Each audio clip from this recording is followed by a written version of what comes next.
Cash flow for mergers and acquisitions, buyouts, structured buyouts, buyouts of partners, adding new partners. Those are all very important things that can occur to a business. And how you manage the cash flow leading into that closing, and more importantly, the cash flow leading after the closing, can be the most determining factor for whether the deal will be a success or not.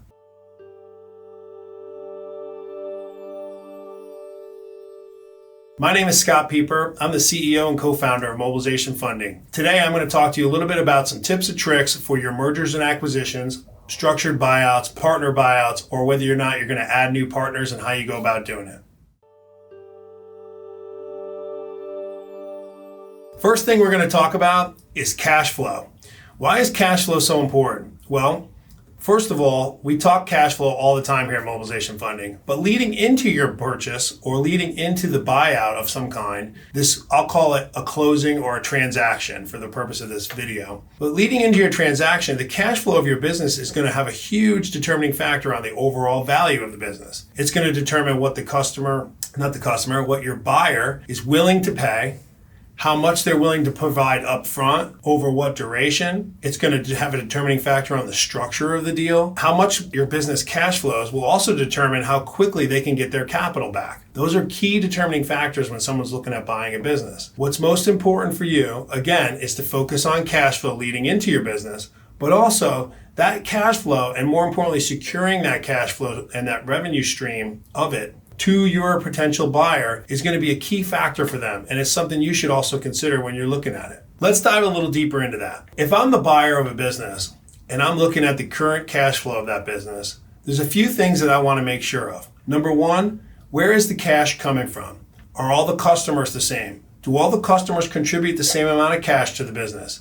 What's the revenue stream look like for each individual customer? Or is it a blended average that I'm looking at? Sometimes certain businesses have margin from customers. We call that the margin contribution, for example, is significantly higher coming from one particular customer than another. And so therefore that customer mix is going to be very critical. If you have a customer that does very little volume, but also has a very low margin, that's going to have a less impact on your overall business than a customer who does high volume at high margin. So not every customer can be treated equally when you're looking at the value of your business from the lens of a buyer and the transaction. So that buyer is going to look and trying to be considerate of a few different things.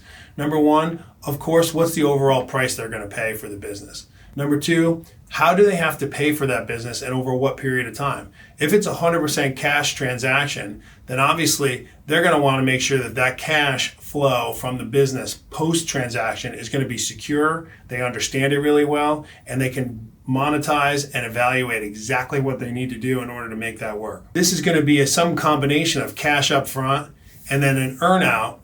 It'll be less important to them, the actual cash flow post-transaction, because it's going to be congruent to what's already happening in real time. If you lose a customer, for example, that may impact the overall price, but they didn't pay for that up front. They can be more sympathetic to what happens there. On the front end, they're still going to be really keen in and focused on how much cash is being paid up front. The second thing about cash flow that's really critical is when a business is purchased or there's a new buyer or there's some type of transaction, it's common that the cash that's currently in the business, as well as the current accounts receivable owed to the business, the money your customers owe the business, the seller of the business is really owed those dollars. Those are dollars that are technically earned, they're already invoiced. Here's the problem though. If a new buyer is buying a business, if the seller takes all the cash out of the business and then collects all the AR from the customers as it's paid over the next 30 or 60 days, they're going to do what you would call taking all the cash out of the business or significantly reducing liquidity of the business or the cash flow of the business, or you might hear the working capital in the business. That's a key component because if you're the buyer of the business, the other side of the transaction, working capital is critical for all the reasons we already know. If there's no cash in the business and you're trying to execute on work, you need to know where you can get that working capital from. So two things occur. One, the buyer will either negotiate with you as to keep some type of working capital in the business And that might be a seller's note, for example, you might hear, where they'll pay you back over time. You may hear they're going to pay you back the accounts receivable over even a more extended period of time. Or number two, what they might do is increase the amount of cash that's at the transaction level paid to you up front, and then they'll keep the accounts receivable or even the cash that's in the business. There's a lot of ways to do it, and it really all boils down to the transaction. And these are all points that you can negotiate back and forth. However, what's critical to understand as the seller of a business is you should always think about the opposite side of the transaction as a buyer. Because one, if you want to close the transaction, you need to know what's important to them. The last thing you want to do is have a business with no working capital. If you have a successful business to the point where you're now selling it, you probably struggled with that at some point in the game. Just remember, your new buyer, doesn't want to deal with that same pain. Second, your customers, they'll be impacted. The customers you've built this business on, they will be impacted by a significant decrease in working capital. It'll put a struggle on the business, and that'll impair your customers. And lastly, your employees and the team that's going to be left behind, either working with you and the new buyer or just for the new buyer. An impaired business with no working capital and no cash in it is a tougher business to work for, and certainly not going to be beneficial to your team, your customers, or your employees. So have those considerations in mind as you're thinking about your transaction. Next, we're going to talk about financing this transaction. There's a lot of ways to do it.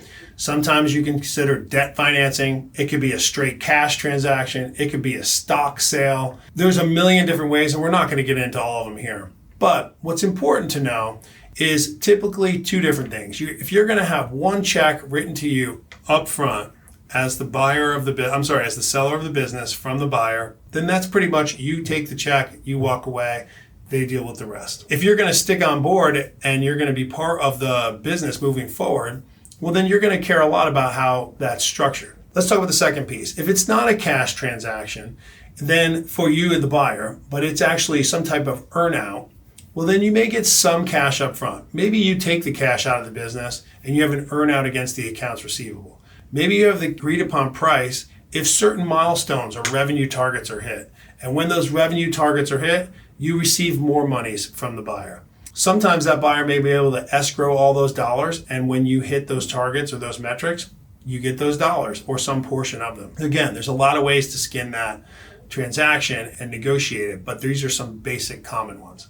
In terms of the buyer side, financing a transaction, there's a lot of ways to do it. Sometimes it's a private equity group may come on board, and however they have their structured capital, investors, they can just buy it out and have plenty of cash, and they set it aside to manage that transaction, and they do that in their own ways. Other times you may have a buyer who's buying your business with an SBA loan, for example, and the SBA is going to look at the business they're buying, your business, what the current cash flow of that is, what the working capital components are going to be, what the price and valuation is, and they'll put a loan together backed by the SBA from a bank for that new buyer to acquire your business. That would be considered a debt financing. There's also an ESOP where maybe you're selling a portion of the business to your employees. In that particular case, you're doing the same exact thing as a new buyer would do potentially. However, you're doing a valuation on the business, and then you're just putting an extended amount of debt on the business that the new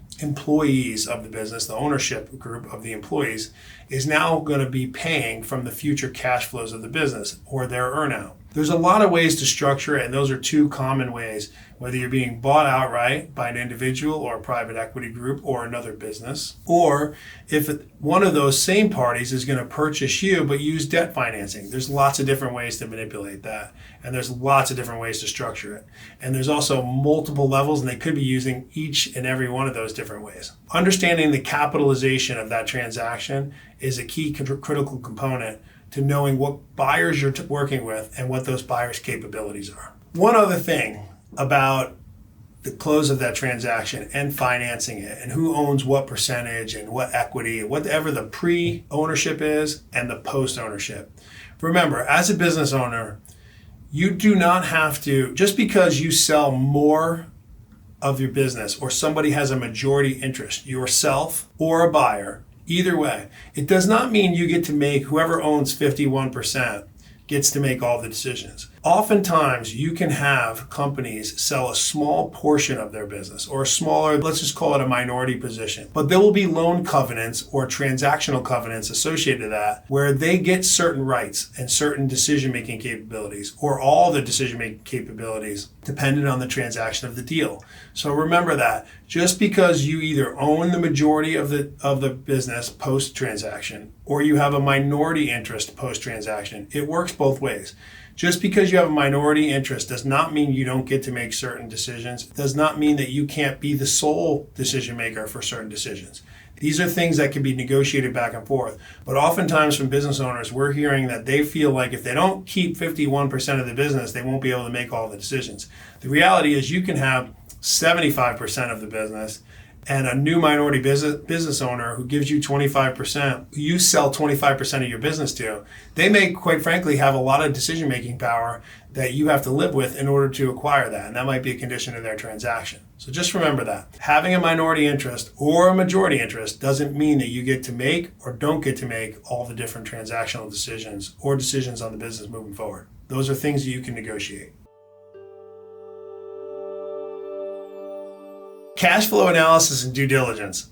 A lot of the due diligence period can last a long period of time. You may get a quick term sheet, you may get a quick letter of intent, and it's going to list out the business transactions for the most part, the things you agree on, purchase price, when, timing, who's buying who, what the different requirements are. A good letter of intent, a good term sheet should have most of what you want, the quote unquote handshake deal, kind of spelled out on it. From there, you're doing your due diligence or the buyer's doing their due diligence to make sure that what they anticipate or what you stated or what they think is actually true. They're going to do a deeper dive. That's going to be into your financials. That might be building out a model. That might be getting a valuation of the business. It could be, and most likely will be, modeling out the cash flow of the business prior to the transaction and what it's going to look like, more importantly, post-transaction. Let me tell you why that's critical. If you're on the buyer side and you're going to shell out a bunch of money, make an investment into a business, you're going to have a model that shows a couple things. One, what your cost of capital is, how much capital you're putting out, what your return on the capital is going to be, when your break-even analysis is, when you'll break even on the transaction, and then overall the life cycle of the transaction in your mind for how long you're determining you want to buy or own this company for. You'll have a return on capital. Depending on how you're getting that capital, whether it's debt, cash, investors, the return you need to give to them or to the business, measured also against all the opportunity costs that you may have otherwise able to use that cash for, is going to be a key determination. And that buyer is going to make assumptions around every one of those items. They're then going to test those assumptions with this model. This cash flow model is going to be critical because the cash flow model and the assumptions made around it are going to determine what they feel comfortable spending up front and answering those series of questions and variables that I just discussed. Knowing what those are ahead of time and helping your buyer be comfortable with where their transaction's at and what that transaction's at is going to be similar to what you would want, hopefully, or you'd want to get from them. So knowing from their perspective what they need, what they want, and how they're determining it is going to be tied directly to that post-transaction cash flow. So focus heavily on your cash flow pre-transaction, but also focus on exactly what that transaction is going to look like cash flow-wise after the fact and after it closes. Because that's what your buyer is going to be most focused on, determining how they can evaluate what they can pay you and how they can pay you and when they can pay you and the amount they can pay you. And lastly, I touched on this in the beginning, but we talked about how the buyer may want to protect themselves or how they may be able to give you more money if you're willing to take a little risk with them. So let's discuss that. And that's going to be in the form of earnouts. Obviously, if you can get 100% cash up front and it's a number you want and you're happy with it, great, take it. But if you can't get 100% of the cash, the amount you want up front, but you get a good amount, you can get the total amount you would like for the business, but you have to take a portion of that and earn it over time. This is where some of these other metrics can come into play, where the buyer may protect themselves from the cash flow of the business so that they can have those assumptions. They don't have to guess on so many of them up front. They can make those assumptions and then pay out according to how they hit or certain metrics that are involved. That's where we talked about a little up front, where you may carry a seller's note. Maybe a transaction's worth X, but 20% of that, you're going to get 80% up front, and 20% of that amount is held in a seller's note, meaning they're going to pay you over a period of time. The second thing would be an escrow account. So maybe the buyer has no problem putting the money up front, and you want to know that they're able to pay it. So it goes into an escrow account. And then you're able to draw off that escrow account when certain milestones are hit. So this protects the seller from knowing whether or not the buyer actually has the money. The money's set aside. So now it really is just a determining factor of you hitting the metrics that are needed. That protects both the buyer and the seller. If the seller does not escrow the money, then you just need to make sure that they're good for the money, that it's worth, that they have it, number one, or number two, that your agreement's pretty ironclad. Because typically, if the money's not set aside, it's not in an escrow account, and something goes wrong with the transaction, you can see yourself renegotiating that portion. So you just need to make sure that you're comfortable with that. In conclusion, I hope you guys enjoyed this video. We talked about mergers and acquisitions. We talked about partner buyouts. We talked about structured buyouts. We talked about selling your business outright, the different financing ways you can manage through that. What's key important metrics on the buyer side? What's key important metrics on the seller side? Why cash flow is critical to everyone and should be a major focus both pre-transaction and post-transaction. And we talked a little bit about how to get the maximum value for your business if you're willing to take a little bit of risk on the transaction. And it also depends on whether and who you're selling it to and where their capital's coming from. Most importantly, understand your buyer or understand your seller, depending on which transaction side you're on, and try to work towards helping them get the most and best information that they can to make their assumptions test out true or test out accurately. That will only help you in the long run on getting the best valuation if you're the seller or getting the best valuation if you're the buyer. And come up with an open, structured negotiation that allows you to really help settle all aspects of the transaction so everyone's comfortable. I hope this video helped you guys. If it did, please share it with someone. Click on the subscribe link, and I look forward to talking to you guys again. God bless you.